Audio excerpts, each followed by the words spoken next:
Welcome to the Getting Real with Hilary show, where ordinary heroes tell extraordinary stories during unique and never been heard before conversations with your host, Hilary Arno Burns.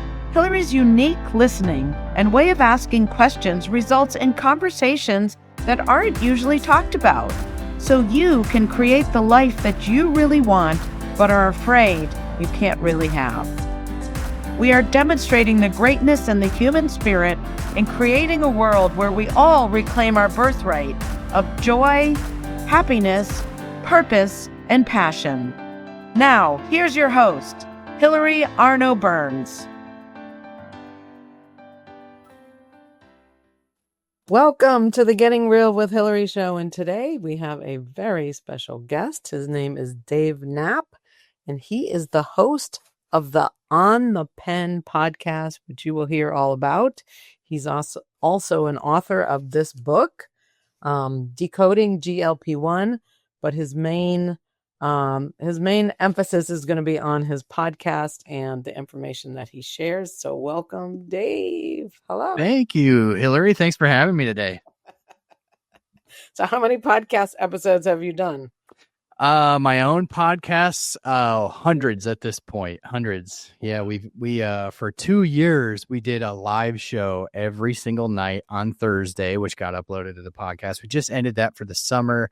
Might pick it back up in the fall, but that was a big commitment. And then we do a weekly one. We've been doing it for about a year and a half, a news roundup. And so, yeah, I mean, hundreds at this point.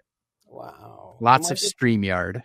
Yeah. And when did you start doing this? So I started making content on YouTube in regards to like this topic in the fall of 2022.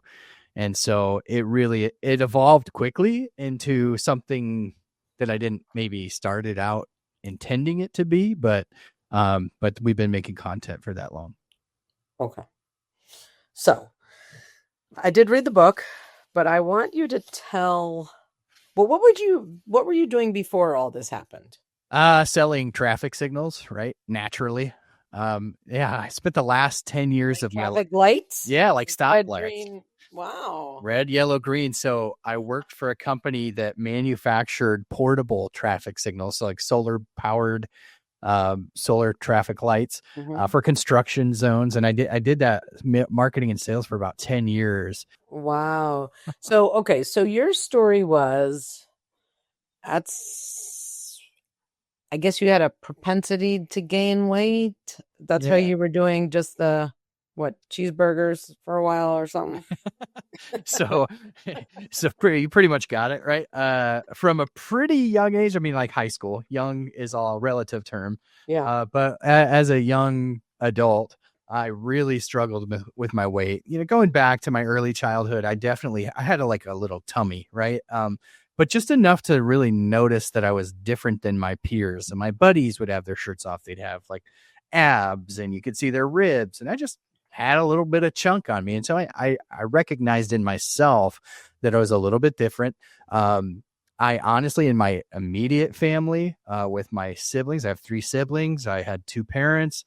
None of them were overweight. I was the only one, but on either side of my family, you didn't have to go very far. On either side of my family, aunts, uncles, cousins, all pretty much struggled with weight. And so, especially on my mom's side of the family, if you, it's interesting kind of how genetics work, but if you put me next to my siblings, they're all dark hair, brown eyes. I'm the only kid with blue eyes and had blonde hair, and I looked just like the cousins on my mom's side. And so that side of the family has weight struggles, obesity struggles, diabetes struggles. And so I really think that I just expressed those genetics a little bit stronger than my siblings did. And I'm not saying that it's, this is all 100% genetics, but it's definitely obesity is multifactorial. Genetics are one of them. And so, I noticed something different. So late high school. Yeah, go ahead. Ask you, would you say that you ate differently? No. I mean, we were eating the same things. So the same things, different. Yeah. Of course, excuse me. As we got a little bit older, and I got a little bit more autonomy with, being able to drive. My first job was at an Arby's. So steady diet of curly fries and roast beef didn't help. But honestly, before I had started there, I was packing on weight. And since I was really young, I had a job. I always had a job. I had a paper route. I was active. I played all the sports growing up. It's just that I, carried a little bit more weight, shorter frame too, probably than most of my peers. But when I started working at Arby's, I had already been carrying enough weight to where I was watching what I was eating with dieting, and that was really about the first time that I was introduced to the Atkins diet. So when I worked at Arby's, I just ate a lot of roast beef. Actually cut a lot of weight while I was there. But I did, that's kind of the long and short of my story is I discovered the Atkins diet early on, and then chasing some early success throughout my early adulthood up until just a few years ago. Every year I would sort of chase that initial success I had of about a 50, 60 pound weight loss.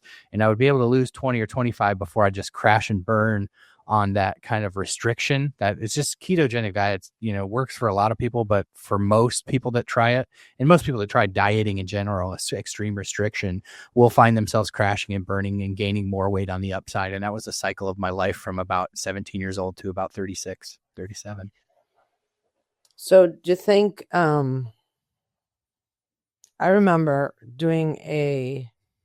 we did a study in college on fad diets.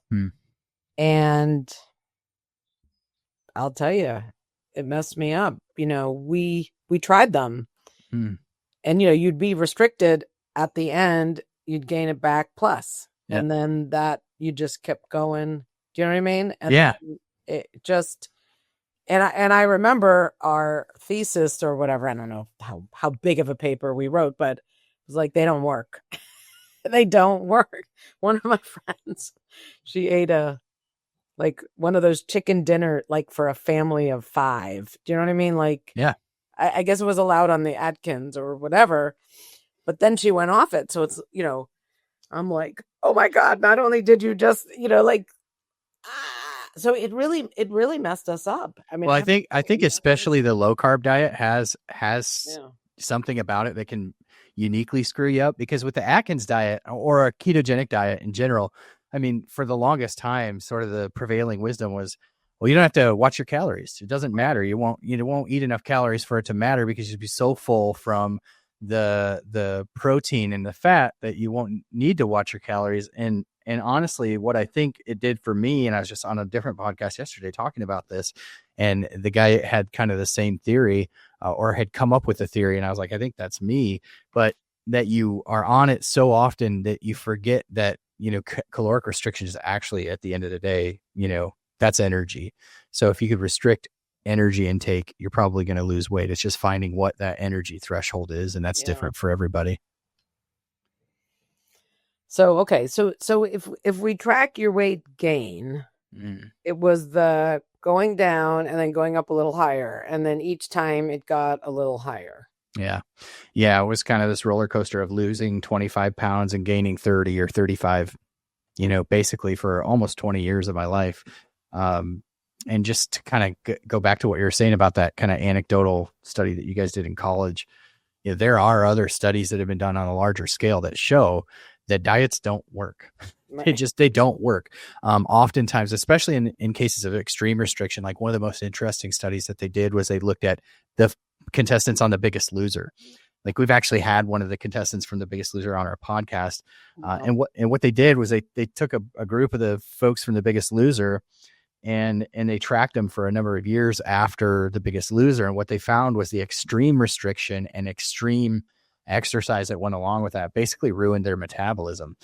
Most everybody gained their weight back and more in that study. And so it's just kind of like a little microcosm, I think, of what's happened on a larger scale.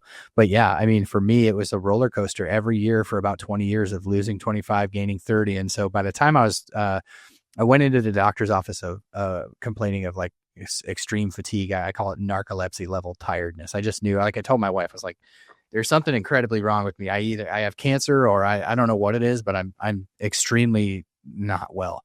So I went into the doctor. How old were you? 36 years old. I thought for about 6 or 8 months, I thought I had long COVID. I was just like, I had COVID really bad a couple times in the preceding year. And the second time I just never really recovered. And when I went into the doctor's office, I was at 319 pounds at that point on a 5'10" frame. So extremely morbidly obese. And he ran my A1C, which is, for those of you who may not know what that is, it's basically a 3-month rolling average of your blood sugars. It's how they determine whether you're diabetic or not. If you're above about 5.6, they say, that's getting into the pre-diabetes diabetic range. And mine was an 8. So pretty high, obviously what they call frank diabetes. So just, type 2 Frank. Yep. Like the name Frank. So it's not pre-diabetes. It's, frankly, it's diabetes. Oh. I don't know. That's the way I think of it. Yeah. What's it supposed to be? What's the number supposed to be? I believe it's 5.6 or below. Okay. And mine was an 8 or 7.9, I think. But, the thing about it is, for most people, especially as you get older, you're going in for your routine physical every year. They're checking your A1C. It's a normal thing they check on a normal lab when you get your yearly done. And most people will see it creep up over a period of 10 years. It's a 5.5, next year's 5.6, 5.7. You start to creep up and your doctor says, hey, you're in the pre-diabetic range. You might want to do something about your weight. You might want to do something about your diet. For me, I went from 0 to 100. I mean, I was never pre-diabetic, and I just, it's a sidebar, but my theory is I think COVID actually put some people who are metabolically at risk into metabolic dysfunction. And so I believe for some people, and there are some early studies that kind of show that may be the case, but whether that was me or whether it wasn't, the end result is the same. I had diabetes, and the doctor goes, Dave, what do you want to do? And I'm looking at it like, my dad died at 54 from a massive heart attack, and he wasn't even overweight. He's a chain smoker. He was a chain smoker, but he's a smoker. I'm not, but he wasn't even overweight. And so I'm looking at 4 kids, and I'm like, how do I stay healthy? And he goes, what do you want to do? Kids? Yeah, four little kids, ages 5 all the way up to 11. And so little kids, and I'm like, I want to be around to see all the things. I want to see them graduate high school and get married. I want to coach their teams. I want to do all those things. And I don't want to be on medicine. And so my doctor says, well, you need to do the keto diet. And I was like, well, I'm willing to buckle down and do it, but I just want you to know it has not treated me well for the last 20 years. And so I left that day with a prescription for the keto diet, and I buckled down for a solid year. And it got my A1C from that 8 number down to 5.4. So non-diabetic, but my weight in 1 year, Hilary, went from 319 to 312. I lost 7 pounds in a year. And I probably lost that first 7 pounds in the first month. I just could not lose weight. My insulin levels were still off the chart.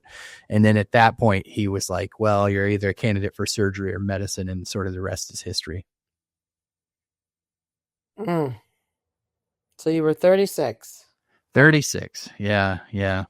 And then so tell if you don't mind telling them what happened. You did. Yeah. You weren't a candidate for the surgery, right? That's right. Yeah, that's right. So I count myself. I mean, I was scared to death of having my insides rerouted at such a young age. Like, for some people, that's their only hope.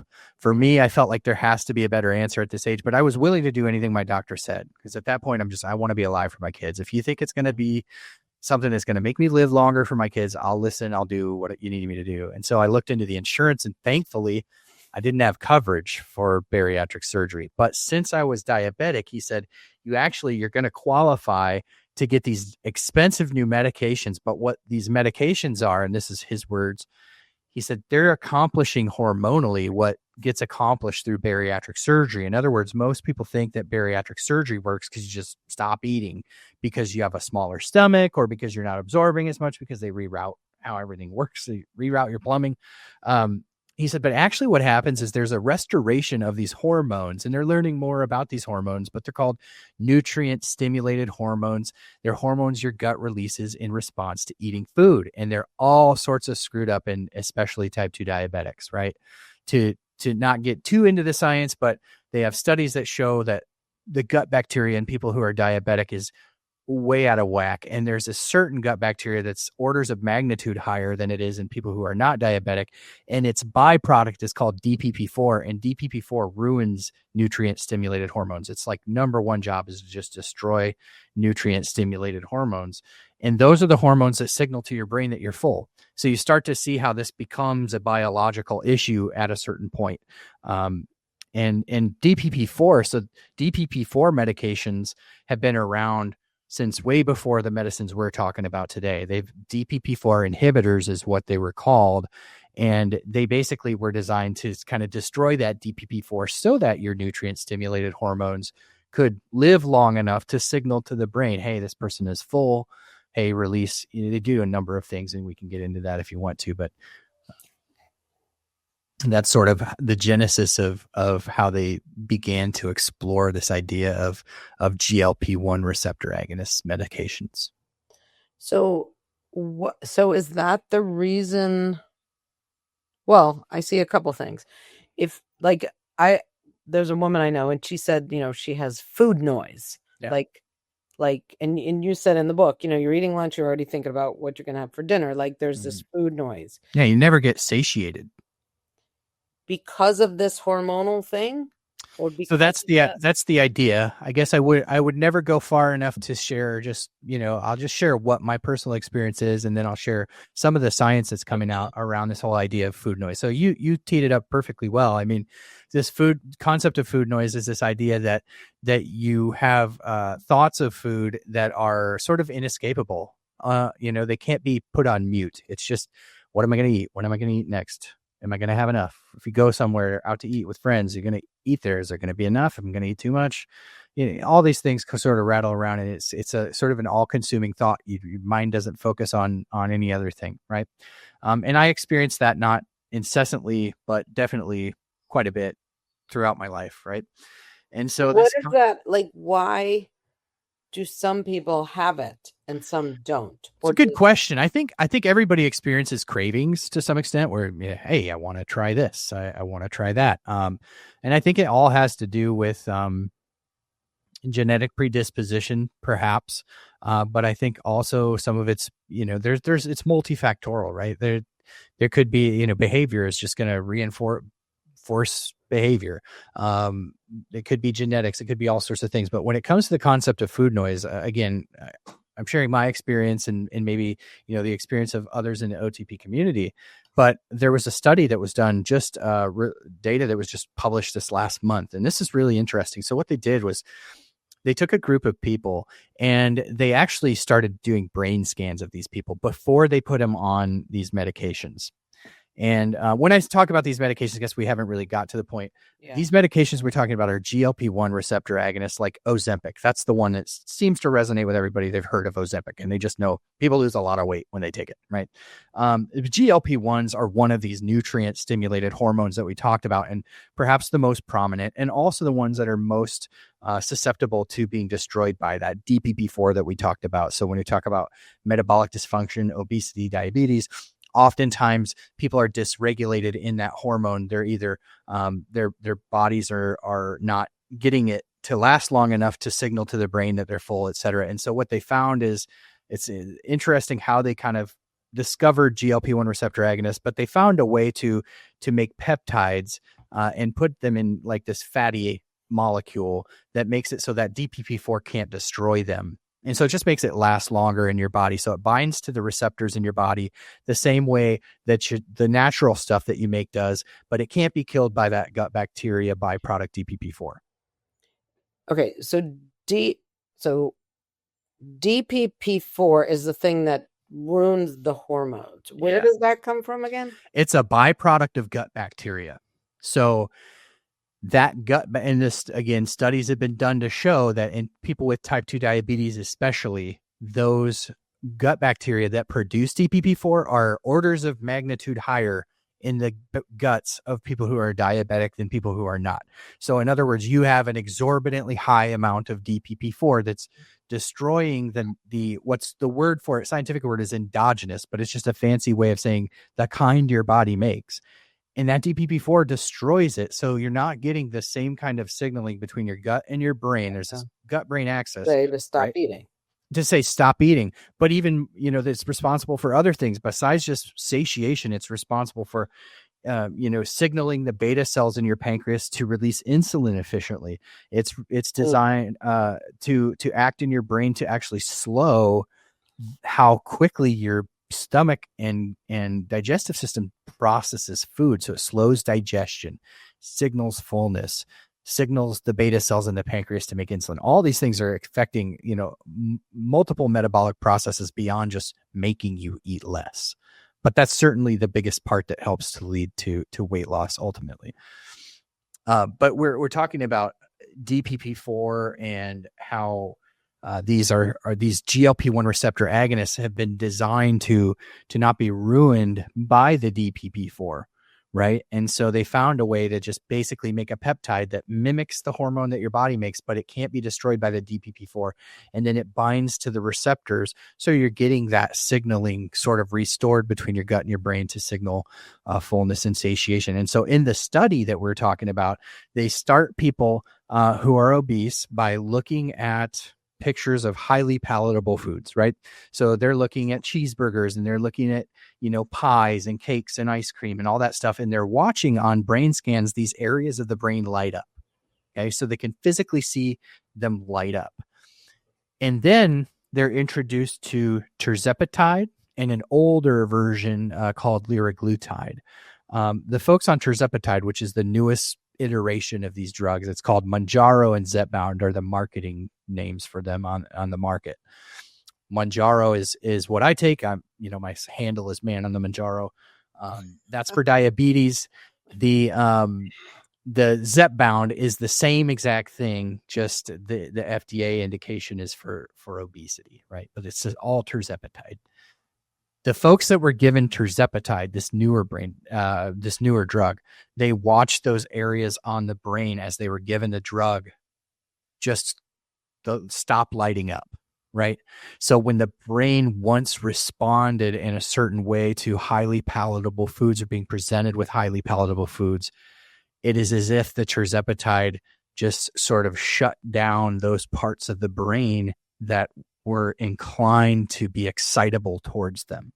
And so this was one of the newer studies that just came out that maybe shows a little bit of like that food noise happening in the brain, that that excitability, that consuming thoughts, all those things. And these medications, they work in the brain to sort of quiet that all down. So when they're shown that and their brain lights up, they want to eat it, right? Yeah, essentially, like they get excited or something. There's an excitability factor, involved in being presented with that. And when they have the drug and they don't have it, it's like, oh, cheeseburger, who cares, right? Like, yeah, it's sort of an indifference. Yeah. Wow. Yeah.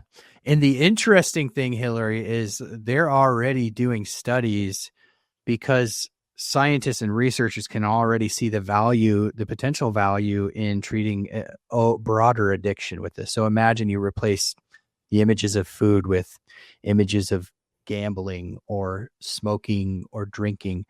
They're already showing that these medications are a viable treatment in alcohol dependency. Many people who get on these medications will say, I went from 2 glasses of wine a night to I haven't had a glass of wine in 6 months. I just don't think of it. And when I have one, I don't care for it.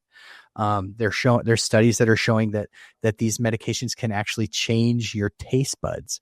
In other words, your body sort of adapts and sort of becomes repulsed by things you once loved. People who once enjoyed a cup of coffee in the morning don't really care about their coffee anymore.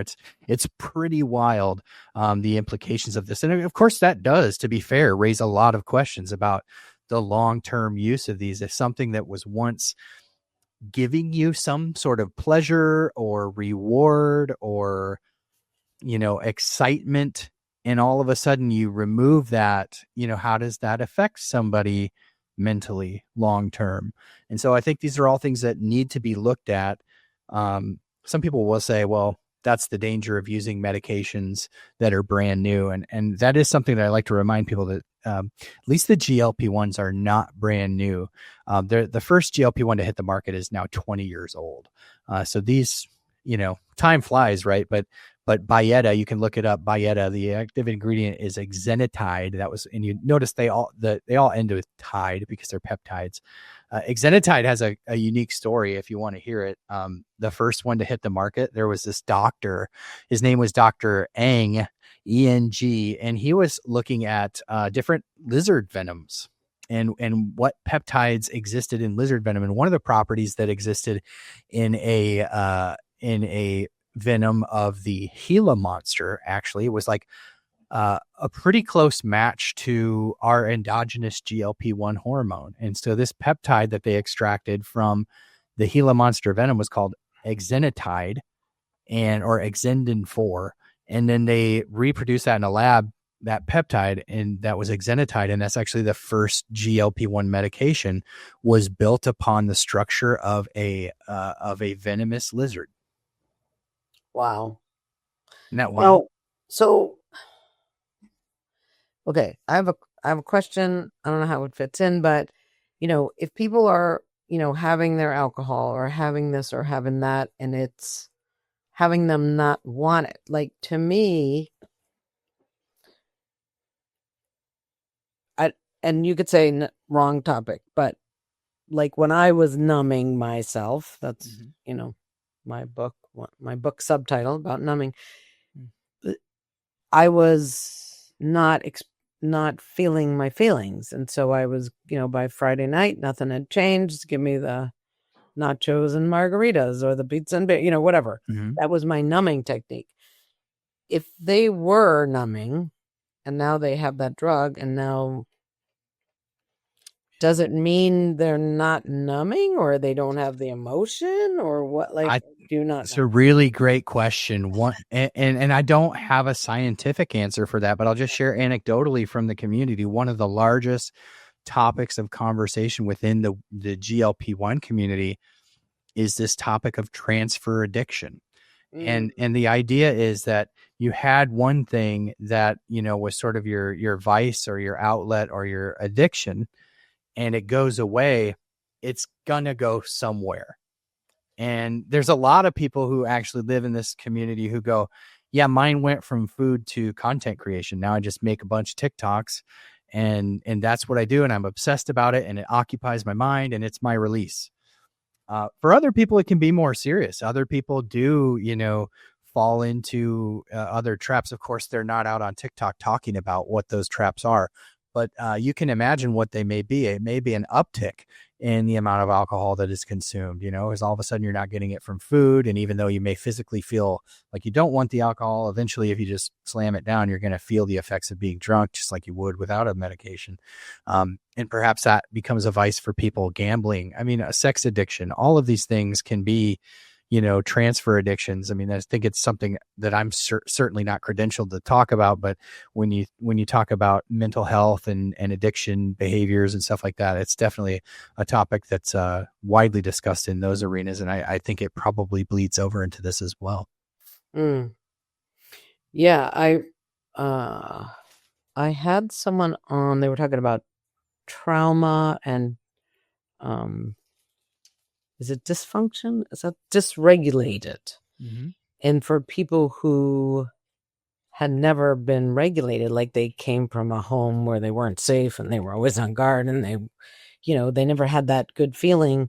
And then they try something, a drug, or, for some it's even cutting. Yeah. All of a sudden they feel this euphoria.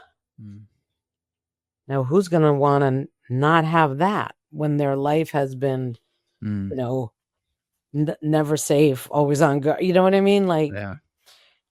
And it was like, but if they're not dysregulated, they don't have the euphoria. It's just when they are. Then all of a sudden, I don't know. It was so interesting. Do you know what I mean? Like, yeah, that is interesting. I can see where if you have sort of this, gaping insecurity and all of a sudden there's some sort of chemical or some sort of behavior that gives you, some sort of sense of control or completeness or shoot, I would think if you grew up in a situation like that, just even a feeling of being secure and safe, whatever it may be. Or Nip. I remember one person who grew up in a home that was never sick, I guess was very insecure, and all of a sudden he was omnipotent. You know what I mean? He was strong. He was fun with the kids. Like, he wasn't yelling. He was got addicted, you know? Yeah. Go to rehab to get off. Yeah. But yeah. Yeah. These medications will be used in addiction. There's studies being done in opioid addiction with these medications as well. But it does bring up, I think, a very fair question. And that is, what happens? What is the transfer addiction, or how do people process that? And I think it definitely, once we tread into the territory of these medications potentially being used in substance abuse disorders, it definitely raises the question about how do you ensure that those people get adequate care from a licensed professional that can walk them through that to make sure that they're not going from one addiction to a different one, or one vice to another vice. It will be all very interesting to see how that treatment unfolds, but the studies are being done, and there are stories that I hear every day, especially about the alcohol. People who are saying, that they were drinking a significant amount of alcohol. Now, this never was my experience. I never was, and this may be the diabetic to non-diabetic experience. That the studies show time and time again that diabetics and non-diabetics respond very differently to these medications from a weight loss perspective, a side effect perspective, et cetera, et cetera. I never had that quieting of, not wanting alcohol. I've had to regulate that on my own. And I do wonder if maybe at times, even because I was maybe less interested in food or wasn't getting from it what I once was, if I maybe leaned on that a little bit more. For me, I just cut it out completely, mostly for health reasons, but, the alcohol, you mean? Yeah. Yeah. Yeah. Wow. All right. We have to take our commercial break. I have a very important question that I want to ask. I wrote it down so I won't forget. And it's, can people get off these drugs? But don't answer now. Okay. Let's answer when we come back, and we'll be right back. Awesome. For a word from our sponsors.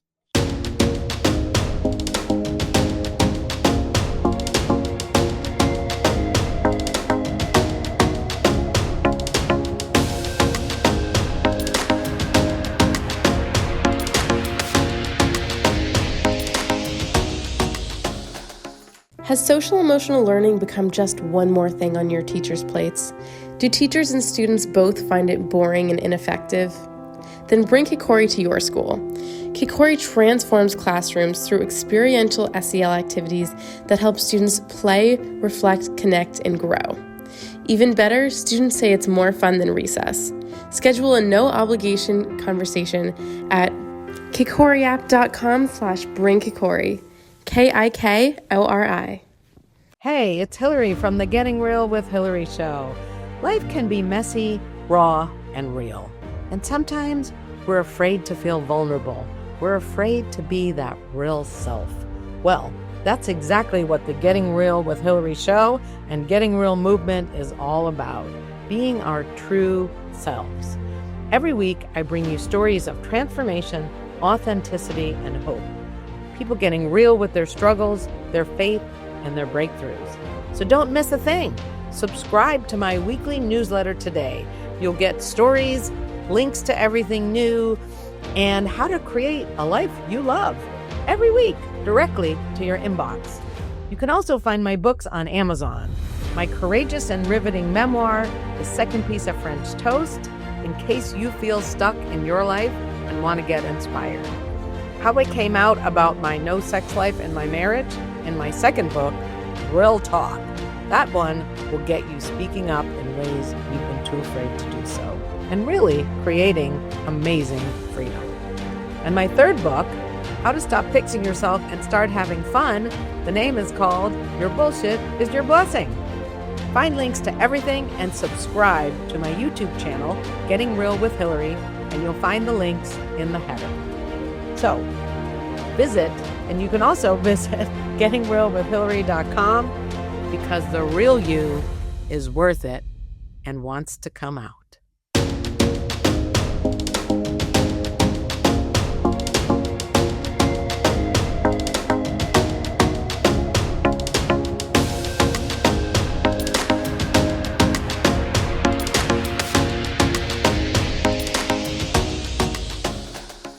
right. Thank you, as always, to our sponsors, Kikori. You can find them at kikoriapp.com. Jerry Dale, who has a phenomenal story of redemption. And if you're feeling like you're on the dark side, reach out to him at I Am Jerry Dale. We also have Ed Hagem, whose books are unbelievable. Grew up as an orphan, even though he had a father and a mother, and just achieved such success and overcame adversity. And then, of course, my books, you can find them all on Amazon.com. But I want to get Dave back. So welcome back, Dave. This is so fascinating. I mean, I know there's so many places you can go, and I know if people want to find you, they go to On the Pen. Where do they find your podcast? Yeah, so the best gateway to all of our content, we're of course on all the social medias. Just search for On the Pen or Man on the Manjaro. But if you go to onthepen.com, that's the easiest way to just find everything that we're doing. I appreciate that. So if you're someone struggling with obesity, diabetes, looking at these drugs, Dave has done the work, and you can benefit from his work, right? Yeah. Follow along. Yep.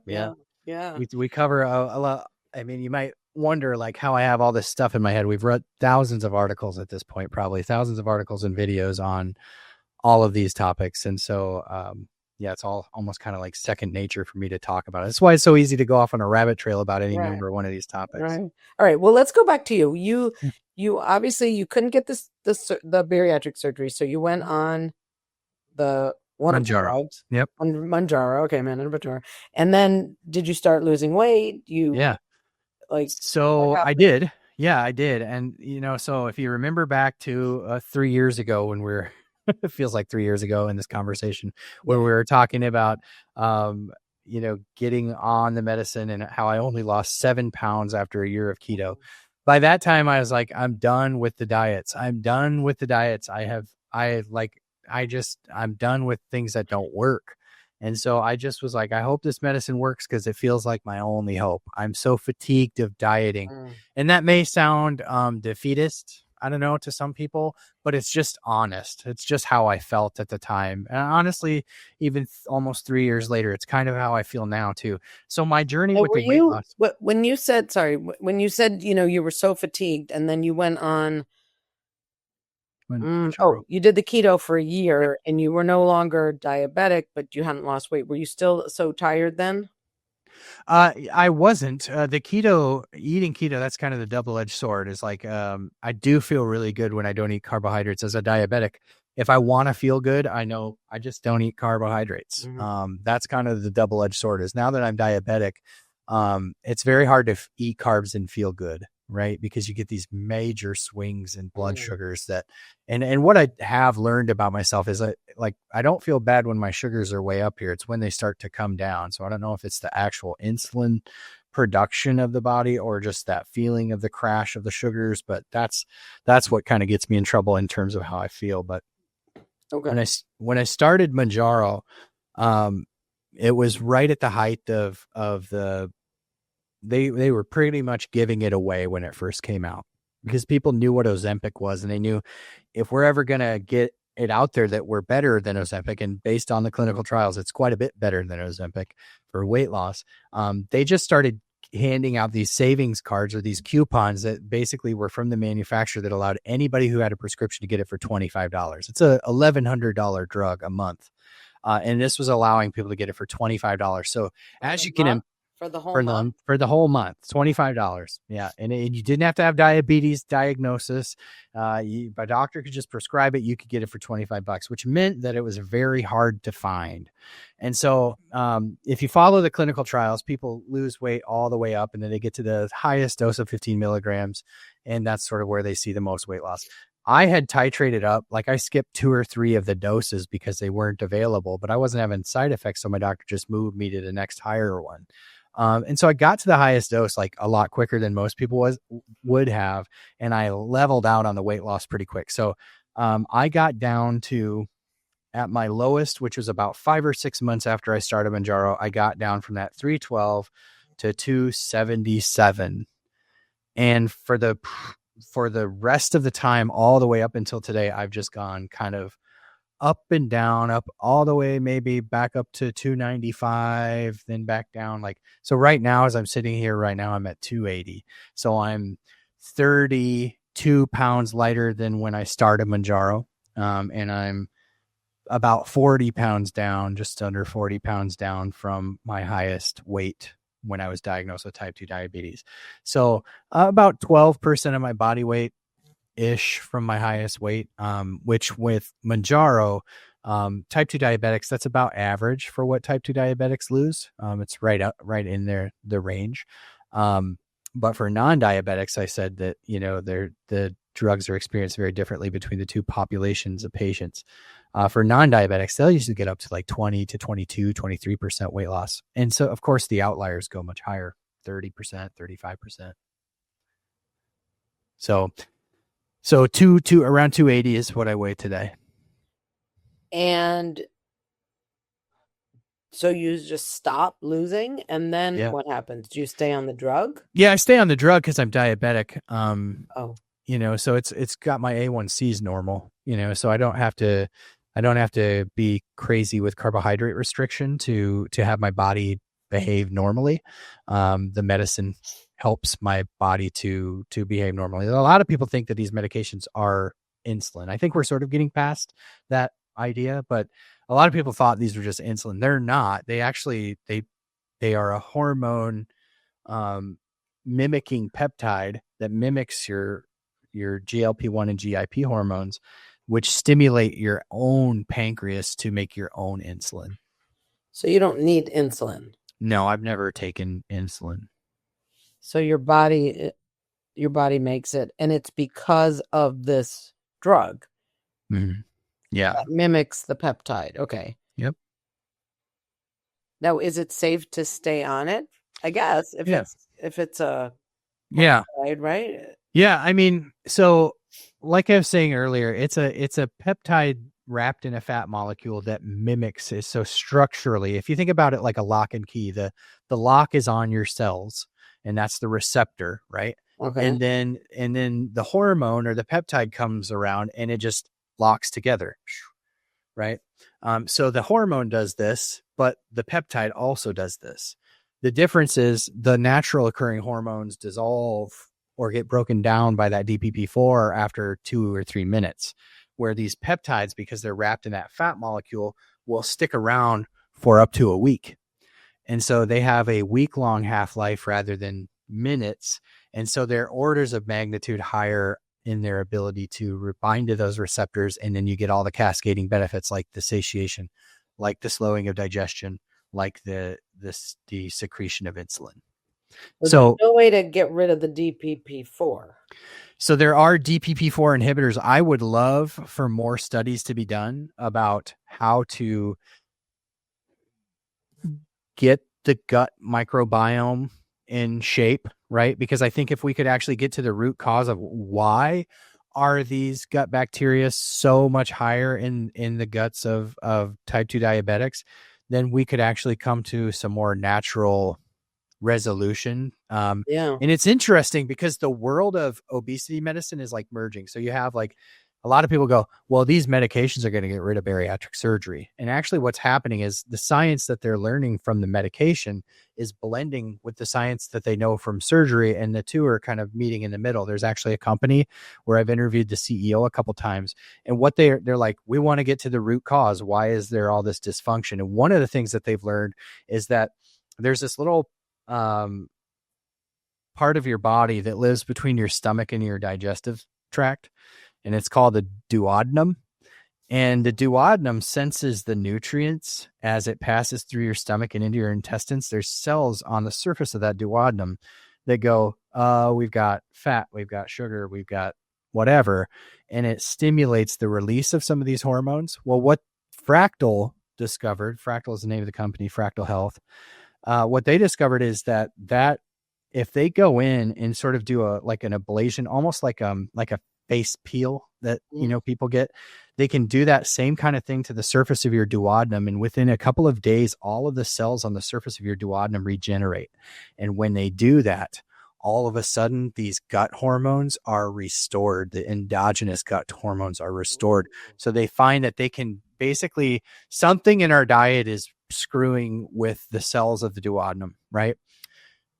And it could be a number of things. I have my own theories. People hate it when I get into my theories because I'm not a medical doctor, but my personal theories would be alcohol can probably, just think about alcohol and what it is in general. It could probably destroy those cells, right? Perhaps antibiotic use or certain chemicals that are put on our crops here in our country that aren't allowed anywhere else in the world.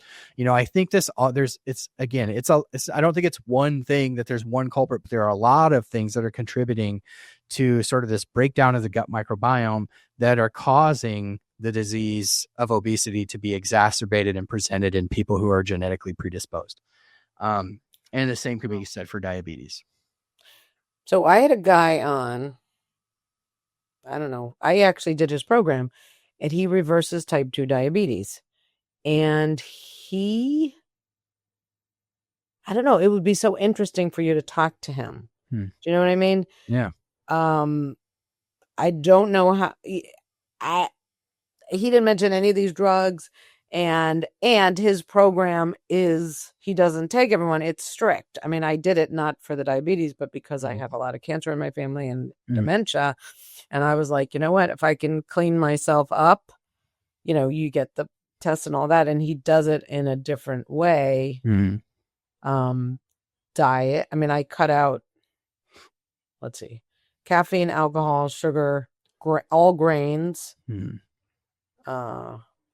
dairy. It's a lot of restriction. It's a lot of, and right. And that's why not everybody can do it. But I only had to do it for 4 months, and then I got my coffee back, which I was excited. And I was not diabetic, so I didn't have all that, but he goes in and is like a detective. Sometimes it's a hormone imbalance, and sometimes it's, I forget, I can't remember the stories he told, but it would be interesting to tie any of that in with this how do you say it? Duodenum? Yeah. You know what I mean? Like, yeah. I just think it would be interesting for you, because you know more than me. I can't even answer the questions, but how was he doing? I can't remember some of the things, but he would see what was causing it. And a lot of times, the doctors would just say, well, go lose weight and exercise. And he knew that wasn't going to work because of the underlying things. Dysfunction, right? Yeah. And it wasn't always the same. Yeah. Person had something. We're really bad. We're really good in this country at treating the symptoms of disease, and very bad at getting to the root cause of disease. And I mean, that's a whole nother tangent that I could get on, because I've been very exposed to the medical community. I have lots of, renowned medical doctors that are now friends of mine. But in a sense, many of them get locked into the ideas of these studies and these clinical trials, and everything gets wrapped in this word science. And at the end of the day, I'm not sure that the science is always serving the best interest of the general public. Oftentimes the science is actually serving industry. And so there are some, I think there's a blending of these worlds, right? I mean, I can't imagine a world without many of the therapies that we have because of the science, right? My wife has rheumatoid arthritis. The only thing that's kept it at bay is a biologic. She's had it since 10 years old, but it's never had the opportunity to progress over her. She's almost 40 now. And it's never had the chance to progress and dominate her life. But if she didn't have these biologic drugs, that wouldn't be the case. So, but also, what are the root causes that feed that autoimmune disease? What are some of the things that can maybe trigger that in people who are genetically disposed? And that's where I think the world needs both. It needs those doctors that think outside of the box, and it needs those doctors that are, just strict and can never think outside the box. And it needs those worlds to come together. And that is why I was really a big fan of what they were doing at Fractal, because I felt like it was a little bit more like outside the box. Like, what if people don't want to be on these shots forever? I think you asked, like, do you have to take these forever? And, the clinical trial data shows that, yeah, I mean, if you're losing them for obesity, I'm not talking about your 10 or 15 pound cosmetic weight loss. I'm talking about for clinical obesity. You're going to have to be on them for life. And the data is bearing that out. And rationality bears that out. If we really believe that it's a chronic disease, it's a relapsing disease. It's like blood pressure. You have high blood pressure. You don't go on a blood pressure medication and then get your blood pressure down and go, okay, I'm done taking the medication. What happens? Your blood pressure comes back up. You're getting on a statin to lower your cholesterol. You get your cholesterol good. You go off a statin, your cholesterol goes back up, right? Obesity is really no different because you're synthetically giving your body something that it doesn't do the right way. And so when you take that treatment away, of course, the positive benefits of receiving that treatment also go away. And some people would vehemently disagree with that and say, but if you incorporate the right lifestyle changes, if you're doing the work along the way, maybe. But I think by and large, if you zoom out and just look at how people treat obesity without the medication, you get a pretty good feel for what'll happen when they go off the medication. Anytime somebody goes on a crash diet or a super, super over the top workout regimen, people don't tend to sustain that kind of radical behavior. It takes oftentimes time or money, both are which finite resources that people have or don't have, to be able to maintain that kind of lifestyle. So I was talking to this woman, and she went on she thought she was just going to die of obesity because she had given up. She went on a thing, a program. A thing like a shot or like a 12-step. Oh, okay. I won't name it because we can't even use her show because she mentioned the name. But she did it. And at age 70, she lost 150 pounds and she's kept it off for 6 years. It's very strict. She plans out her meals and,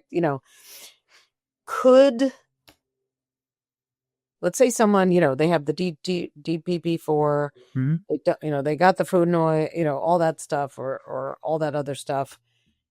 Could they go on? I mean, it's very strict. Look, it takes discipline and all that. Could they? Or is it like, no, they can't because of... So you're saying if they got to, let's say, a goal or a maintenance weight with the medication, could they go off it and then go on some kind of program like that and maintain? Or I'm saying...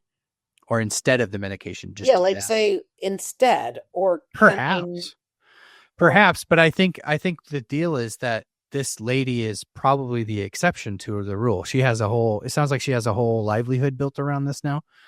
Maybe a podcast she doesn't make money, but her life, it's a very strict, it's a whole program. It's just like, I knew people with, I don't know what it was, Overeaters Anonymous, they weigh they're very, very, very strict. Could someone, I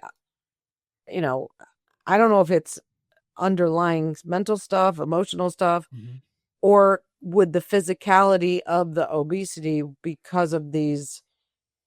I think I understand what you're saying. Yeah. Could they? Or I think it's a case by case basis. I think to your question, I think what you're trying to ask, if I understand correctly, is like how much of this is behavioral and how much of it is biological. Right? Yeah. How much of this could just be changed by behavioral changes, even if they're extreme, like they are in this lady's case. How much of that could be done with that, and how much of it is just biology, and your biology is going to fight against it no matter what you do. And I think it's a very different question for each individual person, and why getting good care from your doctor is so important, because like I talked about earlier, the science bears out that type 2 diabetics, when they take the medicine, don't lose as much weight as people who are not diabetic.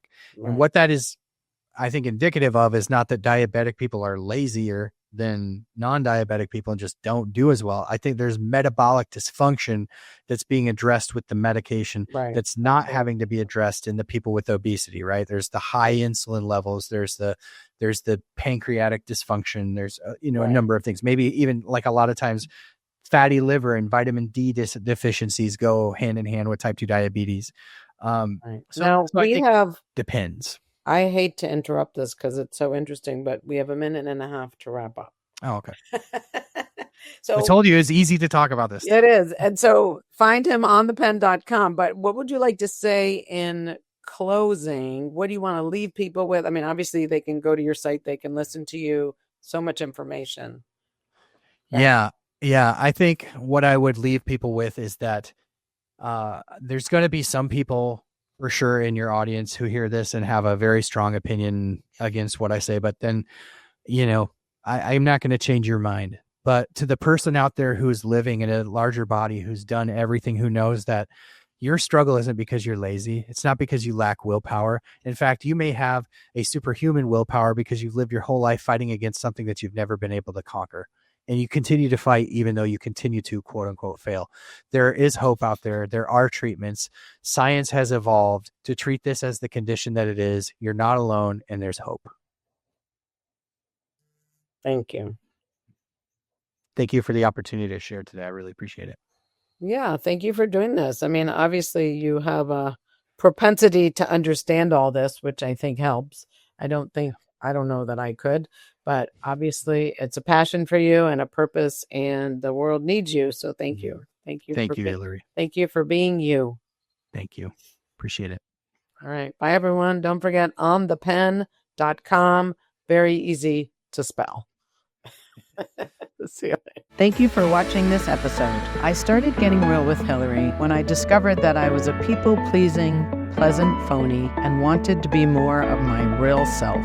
We can grow together if you will like the show, subscribe to my channel, and share this episode with your friends and family so that we can have a world that's more real.